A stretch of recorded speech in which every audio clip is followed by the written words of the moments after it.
Notacon.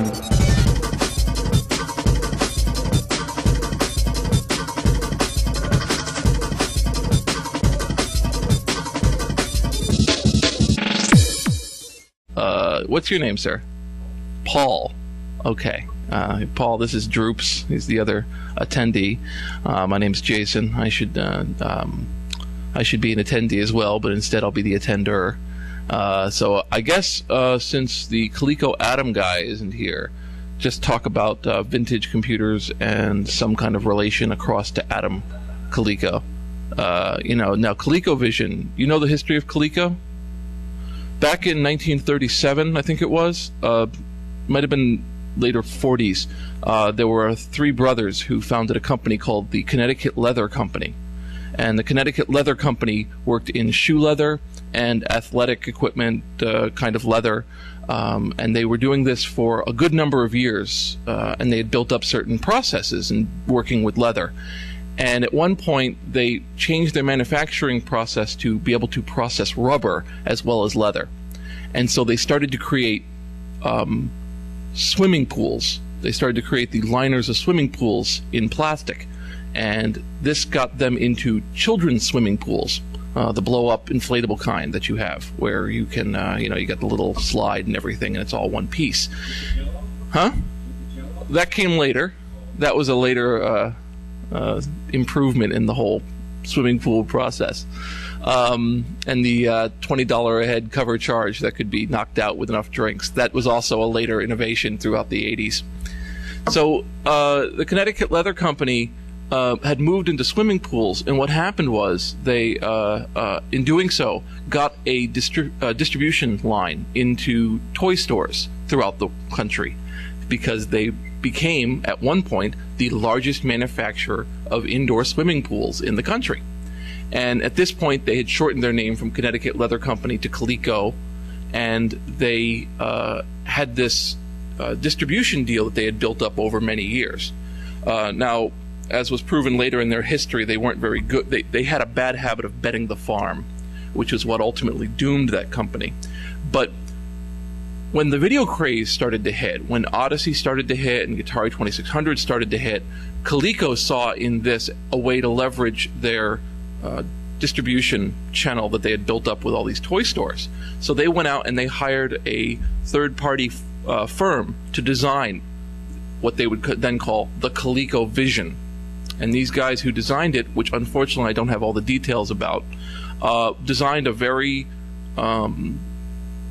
advanced system for the time in terms of the amount of graphics it could do. And on a personal note, I mean, I certainly remember the difference in witnessing Donkey Kong on the ColecoVision versus what it was on the Atari 2600.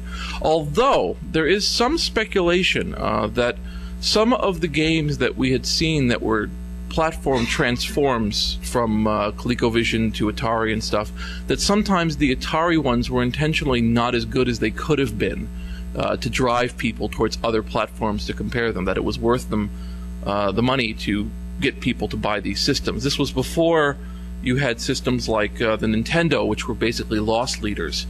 Certainly Sony, more than anyone else, really pioneered amazing loss leaders where they were really just, certainly the record, I think, was the Xbox. I believe it was a case that Microsoft lost $100 and something, $150 per Xbox that they sold to drive the sales, which is why they held such a strong licensing on all of the titles.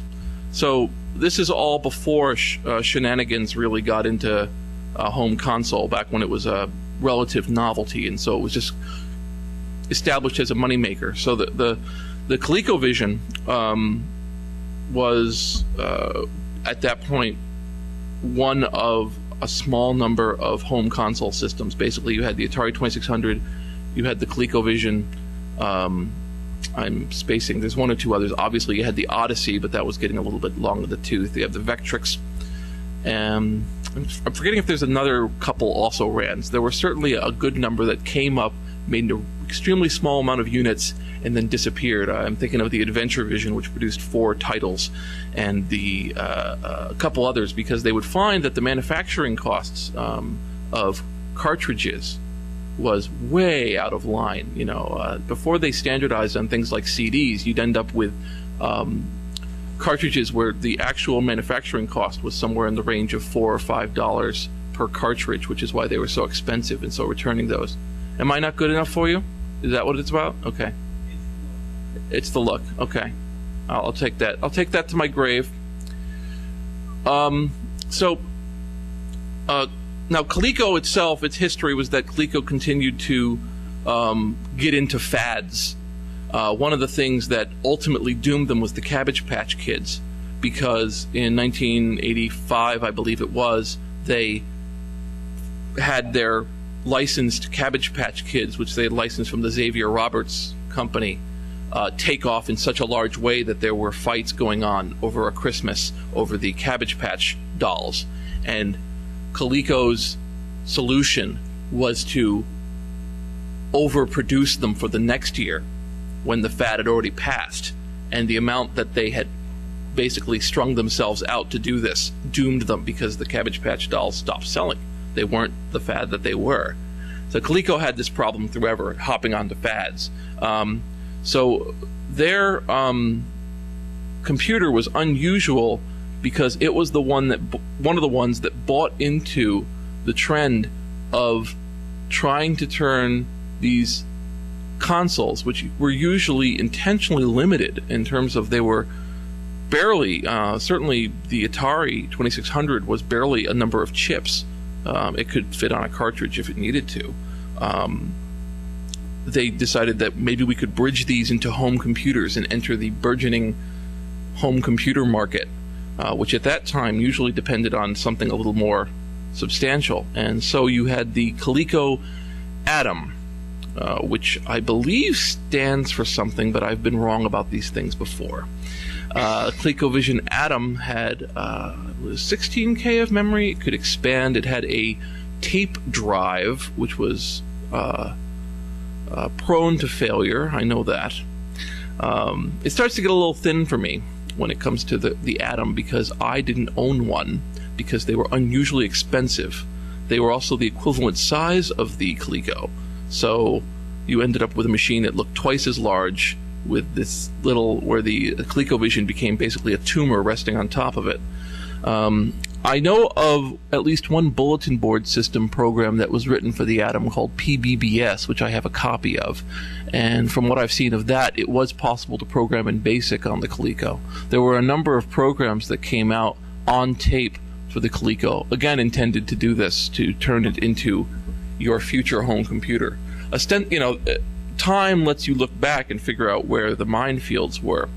Certainly people who bought the Texas Instruments 99 4A and they bought the Coleco Atom, and the people who bought Timex Sinclairs found themselves essentially stranded as these different companies moved quickly out of the computer business simply because it just wasn't there.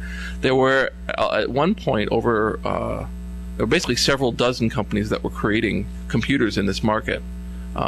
Most of my knowledge of that area is mostly within the area of selling things. You have computer companies that were basically trying to get things out so fast that they all kind of tended to base themselves on the same chips. So as a result, the 6502, which had good distribution channels, would tend to be in use by a lot of these companies, even though they were, completely separate organizations technically competing with each other.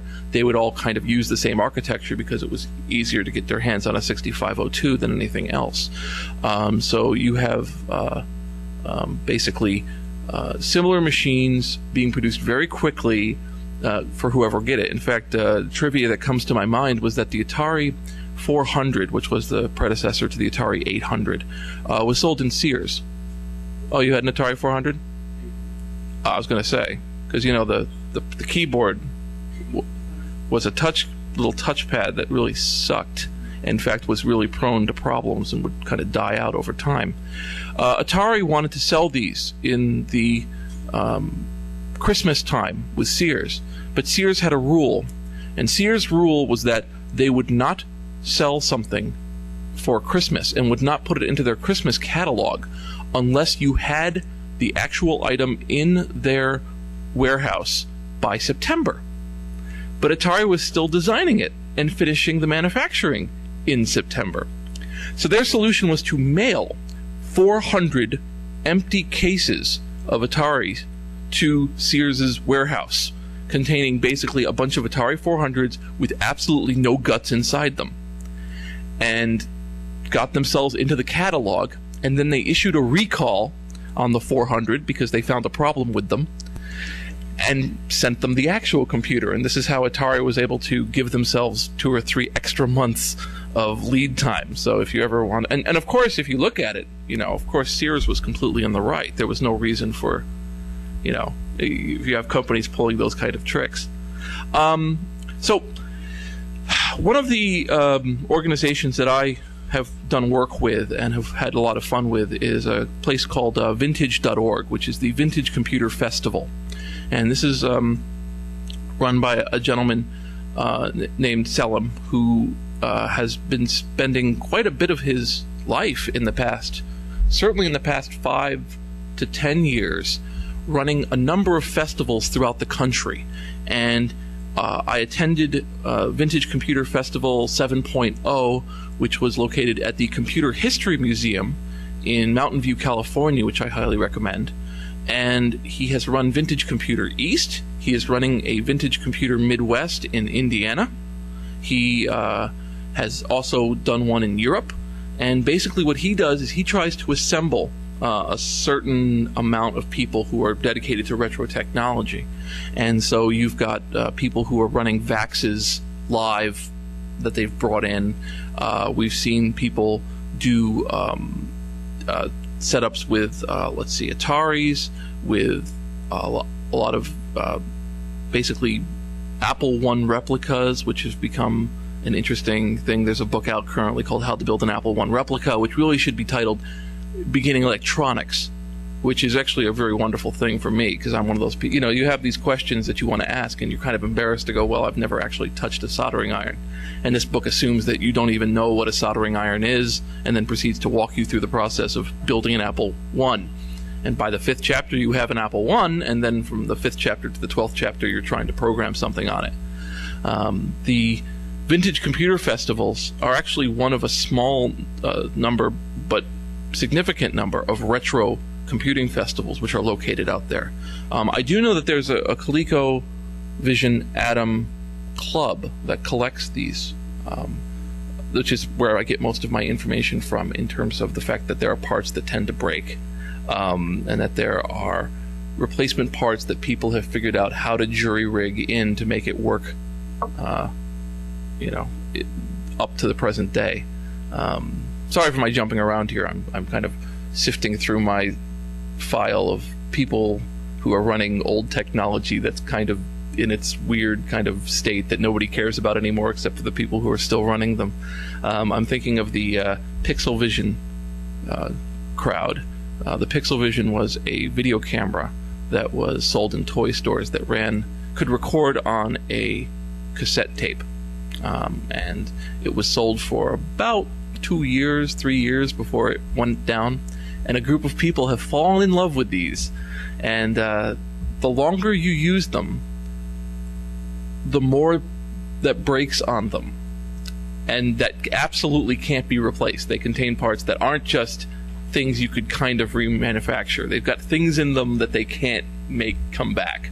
So everyone who uses them now treats them like they're religious relics, and they create films. And I had the pleasure of buying a DVD of PixelVision films, which included an interview with the creator of the PixelVision, who didn't know that they were having little tiny PixelVision cons. I think the conclusion one can draw from that is actually that anything can have a group of people who can adhere to it, if you take it long enough. People might be surprised to find out that you can still buy Model T parts new. You can go into the catalogs and they are selling every part for a Model T. You can go ahead and build yourself a brand new Model T. Every part is still being manufactured, because there's always going to be a group of people who kind of, if that technology is their earliest memory, they'll protect it and they'll keep it for a very long period of time. I discovered this quite a few times in my travels, that people would tend to adhere to something. So, you know, bringing it back to home video systems, there was a movement in the early 90s, starting I think Joe Grand started the process. He created